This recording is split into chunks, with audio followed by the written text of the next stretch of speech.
sais qu'il y a lu Tintin, où Tintin, on voit un moment un marchand d'armes qui vend les armes en Amérique du Sud d'un côté, puis il prend l'avion et puis il vend les mêmes armes de l'autre côté.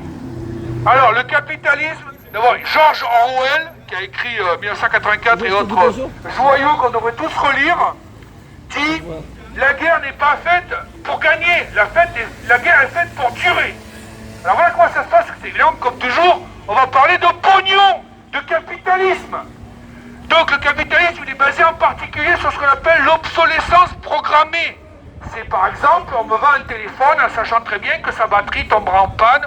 Maintenant, ils les font tout soudés, donc on ne peut même pas changer que la batterie. On est obligé de changer tout le téléphone.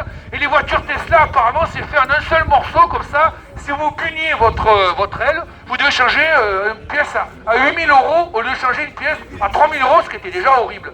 Donc c'est ça, l'obsolescence programmée, c'est quand on te vend une machine à laver à linge qui a une durée de vie de 3 ans de garantie, et comme par hasard, elle tombe en panne au bout de 3 ans et demi, tu peux pas la réparer parce qu'évidemment le circuit imprimé n'existe plus, etc. C'est l'obsolescence programmée, c'est un ingénieur qui vous le dit. Et en plus, je vais vous dire que si moi, en tant qu'ingénieur, on me dit tu fais une machine à laver qui va tenir pendant 20 ans, je vous fais une machine à laver qui tiendra pendant 20 ans. Mes parents avaient un frigo qui a tenu plus de 20 ans, il doit avoir 30 ans, etc. Je sais pas. Alors, qu'est-ce qu'une arme? Qu'est-ce qu'une arme? Un missile, etc. C'est un objet qu'on construit dans une usine. Il va bien falloir payer les ouvriers, c'est que toute l'électronique est dedans, qui est utilisée une seule fois et qui est détruite. Voilà. C'est donc de l'obsolescence programmée.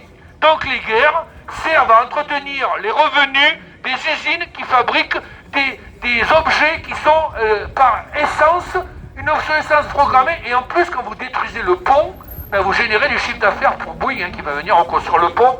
Bien entendu, charité bien ordonnée commence par les capitalistes. Et puis nous, on est servis en dernier, on est en bas. On est les esclaves qui allons reconstruire le pont pour même pas le SMIC, puisque maintenant, les gens comme moi, chômeurs longue durée, ou ceux qui sont au RSA, vont devoir bosser 15 heures par semaine. Et donc, du coup, ça va faire baisser évidemment ceux qui sont au SMIC, puisque les capitalistes vont dire bah, pourquoi je te prendrais toi au SMIC, puisque je peux avoir Philippe 15 heures gratos. Et Sandrine encore 15 heures gratos, et Alain, et voilà. Ils nous tirent vers le bas, et eux, leur revenu, ils tirent vers le haut. Je vous rappelle que les milliardaires, ils ont fait plus 200 milliards d'euros sur leur fortune à travers le monde pendant les 2 ans de Covid. Qui parmi vous s'est enrichi pendant les 2 ans de Covid? Ben voilà. Donc tout ce qui a disparu de vos poches est apparu dans leurs poches. Voilà, comme disait Lavoisier, le célèbre chimiste français, rien ne se perd, rien ne se crée, tout se transforme. Et dans le capitalisme, c'est tout se transforme de la poche des pauvres vers la poche des riches. Merci de votre attention. Bravo, bravo.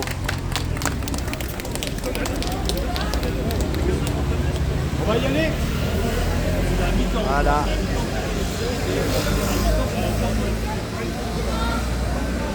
Merci. Nous étions devant l'AFP et la bourse.